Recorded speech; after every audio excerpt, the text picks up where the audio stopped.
Teknik pemeriksaan MRI pelvis dengan klinis endometriosis. Disusun oleh Tri Aida Yasmin, Luciana Fitri Rahmawati, Ageng Rizky Arianes, Vitarus Diana Putri, Elvira Nanda Virgita Saputra, dan Muhammad Dio Ramadhani. Endometrium merupakan bagian organ yang hanya terdapat pada wanita, yang berfungsi sebagai tempat menempelnya ovum setelah sel telur dibuahi oleh sperma. Letak endometrium ini berada pada rahim lapisan terdalam. Selama siklus menstruasi wanita, lapisan pada endometrium akan mengalami banyak perubahan. Namun, area ini cukup sensitif, sehingga rentan terjadinya penyakit, salah satunya adalah endometriosis. Endometriosis merupakan gangguan ginekologi yang ditandai dengan adanya jaringan endometrium di luar kavum uteri yang dapat memicu terjadinya reaksi inflamasi. Umumnya, jaringan ektopik ini dapat ditemukan pada pelvik, ovarium, dan septum rectovaginal. Lokasi endometriosis gastrointestinal yang paling umum adalah kolon rektosigmoid. Pada pasien yang mengalami endometriosis, umumnya akan menyebabkan rasa sakit nyeri hebat saat menstruasi dan dapat mempengaruhi 8% populasi wanita mengalami endometriosis, dengan lebih dari 80% pasien yang terkena adalah usia produktif. Suatu penelitian menunjukkan bahwa pada 29% wanita yang menderita endometriosis ditemukan nodul limfa pada pelvis. Gejala dan tanda endometriosis sangat bervariasi. Pasien dengan endometriosis berat terkadang tanpa gejala. Sedangkan endometriosis yang ringan dapat menimbulkan gejala yang berat. Gejala-gejala yang sering ditemukan pada endometriosis adalah dysmenorrhea dengan persentase 25 hingga 80%, infertilitas dengan persentase 15 hingga 25%, nyeri panggul, disparunia, perdarahan uterus disfungsional, nyeri perut, nyeri suprapubik, memiliki perkembangan yang pesat, di mana berbagai modalitas dikembangkan untuk memenuhi kebutuhan penegakan diagnosa yang beragam.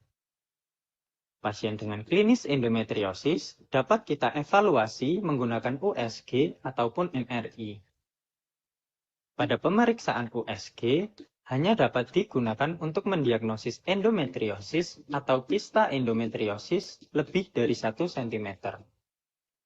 Tidak dapat digunakan untuk melihat bintik-bintik endometriosis ataupun perlengketan. Dengan menggunakan USG transvaginal, kita dapat melihat gambaran karakteristik kista endometriosis dengan bentuk kista dan adanya interval echo di dalam kista. Sementara, dengan menggunakan MRI, kita dapat melihat hasil yang lebih kompleks seperti kista, massa ekstraperitoneal, dan adanya invasi ke usus, serta septum rectovaginal, dan diinterpretasikan oleh spesialis endometriosis dapat digunakan untuk memastikan identifikasi klinis berdasarkan penjajaran antara lemak visceral pelvis normal dengan nodul endometriosis. Aspek MRI dari lesi endometriosis sebanding dengan edesi pelvis. Pengalaman ahli radiologi dalam menafsirkan MRI pelvis yang diduga endometriosis sangat penting dalam membantu diagnosis yang benar. MRI adalah modalitas pencitraan dengan reliabilitas rata-rata terbaik untuk identifikasi derajat endometriosis dan memiliki sensitivitas yang sangat baik untuk lesi, serta dapat memberikan informasi akurat untuk stadium endometriosis. Sekuens MRI yang beragam mampu memberikan citra detail khususnya pada organ soft tissue. Berikut ini adalah gambaran atau tampilan dari anatomi pelvis.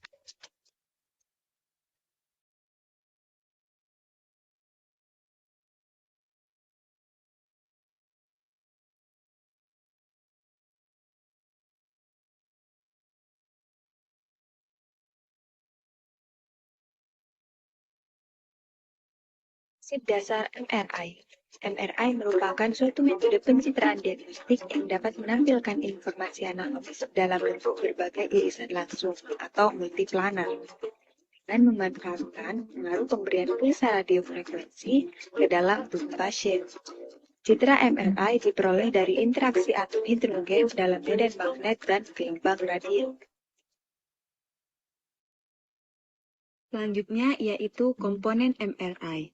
Menurut salah satu alat, yaitu GE, secara garis besar komponen utama MRI terdiri dari yang pertama yaitu magnet, ada radiofrekuensi coil, sistem proses, patient table, dan yang terakhir ada gradient coils.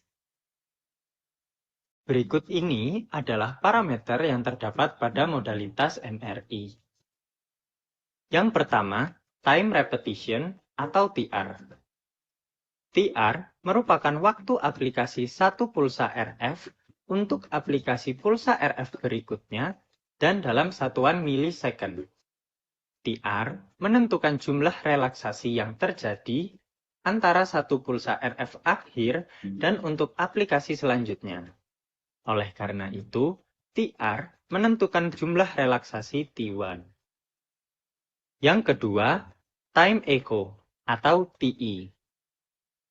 TE adalah waktu dari aplikasi pulsa RF menuju puncak sinyal induksi pada koil dalam satuan milisecond. TE menentukan banyaknya peluruhan magnetisasi transversal yang terjadi sebelum sinyal terbaca. Oleh karena itu, TE mengatur jumlah relaksasi dari T2. Yang ketiga, number of excitation atau NEX atau number of signal average atau NSA merupakan nilai yang menunjukkan jumlah pengulangan pencatatan data selama akuisisi dengan amplitudo dan phase encoding yang sama. NSA mengontrol sejumlah data yang disimpan dalam key space. Data tersebut terdiri dari signal dan noise. Key space sendiri merupakan area frekuensi spasial di mana sinyal berupa frekuensi yang berasal dari pasien akan disimpan. Yang keempat adalah slice thickness. Slice thickness adalah tingkat ketebalan atau irisan atau potongan. Besarnya slice thickness akan mempengaruhi resolusi spasial citra yang dihasilkan. Slice thickness yang tipis akan menghasilkan resolusi yang baik. Akan tetapi, menambah besar FOV sehingga membutuhkan waktu akuisisi data yang lebih lama. Yang kelima, slice interval. Slice interval adalah besarnya jarak antar slice. Slice interval dibutuhkan untuk menghindari cross-contamination. Timbulnya overlapping RF antar slice dapat mempengaruhi proses resolusi spasial sehingga dapat menurunkan nilai SNR.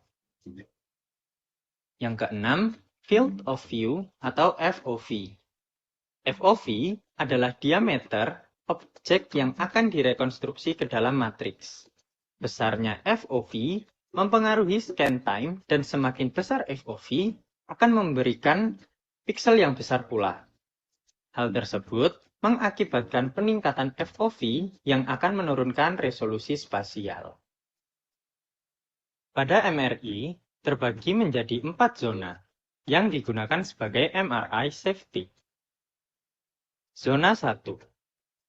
Zona 1 merupakan zona pertama untuk kedatangan pasien dan keluarga pasien yang masih bebas dan belum dilakukan screening lebih lanjut. Selain itu, tenaga kesehatan, petugas rumah sakit, dan masyarakat dapat mengakses zona 1. Zona 2. Zona 2 merupakan zona yang mulai terbatasi dari masyarakat umum dan orang yang tidak memiliki kepentingan.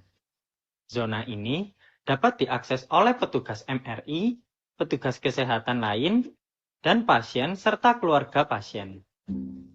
Zona 2 telah diawasi oleh petugas MRI karena pada zona ini, pasien dan keluarga pasien akan dilakukan screening lebih awal sebelum dilakukan pemeriksaan MRI. Zona 3. Zona 3 merupakan zona yang memiliki akses sangat terbatas dan hanya dapat diakses oleh petugas MRI, pasien, dan keluarga pasien. Pada zona ini, akan dilakukan screening lanjutan dengan metal detector untuk mengidentifikasi adanya logam yang bersifat magnetik. Zona 4. Zona 4 merupakan area yang menjadi tempat alat MRI berada atau ruang pemeriksaan MRI. Oleh karena dipengaruhi medan magnet yang sangat kuat, pada zona ini, baik poster maupun lampu merah penanda pemeriksaan harus diperhatikan dengan baik dan harus tersedia di dalam ruangan. Dan pada zona ini hanya boleh diakses oleh petugas MRI dan pasien.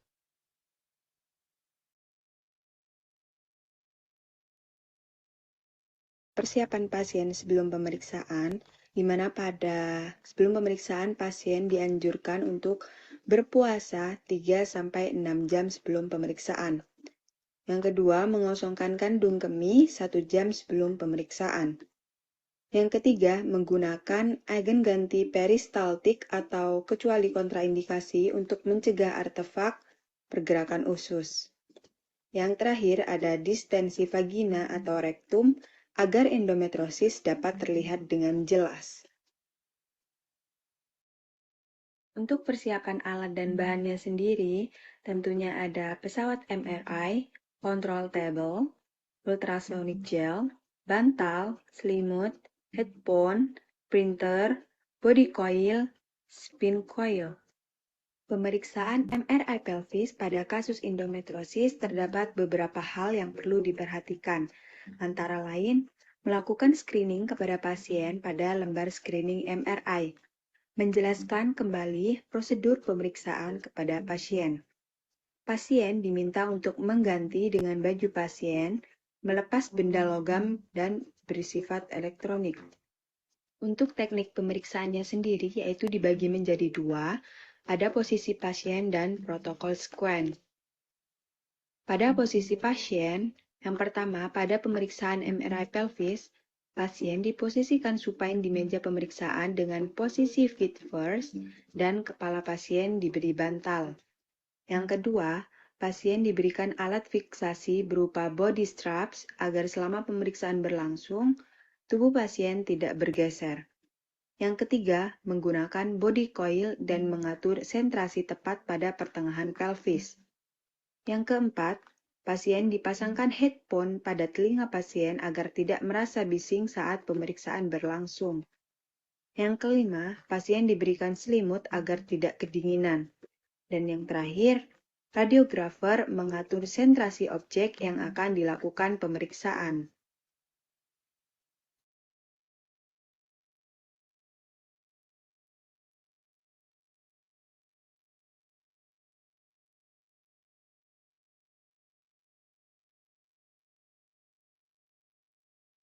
Identitas pasien pada studi kasus yang dilakukan yaitu dengan nama inisial Nyonya W, jenis kelamin perempuan, dan umur 46 tahun yaitu pasien mengalami gejala dismenor dan dyspareunia, yaitu merupakan gejala dari endometriosis yang berkaitan dengan siklus menstruasi.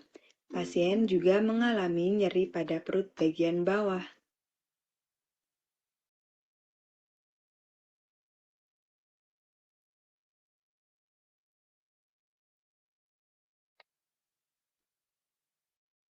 Pembahasan kasus. Sequential-weighted imaging, irisan oblik aksial, berguna untuk menilai uterosakral ligamen endometriosis. Sequential-weighted imaging dengan kontras, diffusion-weighted imaging atau DWI, tidak direkomendasikan untuk evaluasi kista endometriosis ovarium dan endometriosis karena nilai ADC tidak menunjukkan adanya perbedaan yang signifikan yang ditemukan antara berbagai lesi panggul, baik dengan atau tanpa endometriosis. Namun demikian, kontras enhancement dan DWI direkomendasikan untuk pasien yang dicurigai memiliki keganasan pada ovarium. Pada hasil citra yang ditampilkan, penggunaan fat saturation pada sekuen T2 weighted imaging menunjukkan vomix vagina posterior yang meningkat, yang ditunjukkan oleh kepala panah pada gambar A. Plak fibrotik pada permukaan serosa pada rahim yang ditunjukkan oleh panah hitam pada gambar A, dan tampilan rektum yang terlihat seperti terikat ke rahim yang ditunjukkan oleh panah panjang pada gambar B, menunjukkan Douglas obliteration.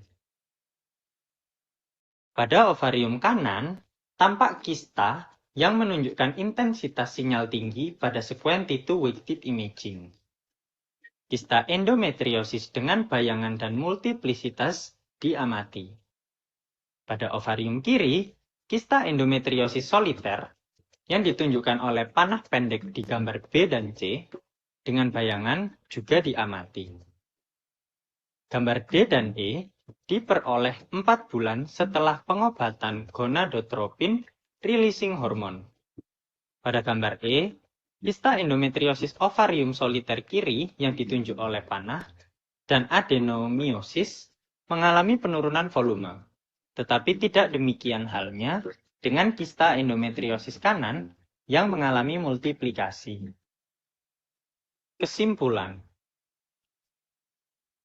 Prosedur pemeriksaan MRI pelvis dengan klinis endometriosis memerlukan persiapan khusus untuk pasien. Sehingga sebelum pemeriksaan dilakukan, radiografer wajib untuk memberikan edukasi kepada pasien agar pasien memahami maksud dari persiapan tersebut. Adapun sekuens yang digunakan adalah T2 weighted imaging, irisan aksial, sagittal, dan oblik aksial. Sekuens T1 weighted imaging tanpa fat suppression, dan single shot fast spin echo. Sekuens tersebut telah cukup untuk menampakkan kelainan pada area pelvis dan sudah cukup untuk menegakkan diagnosa dari dokter.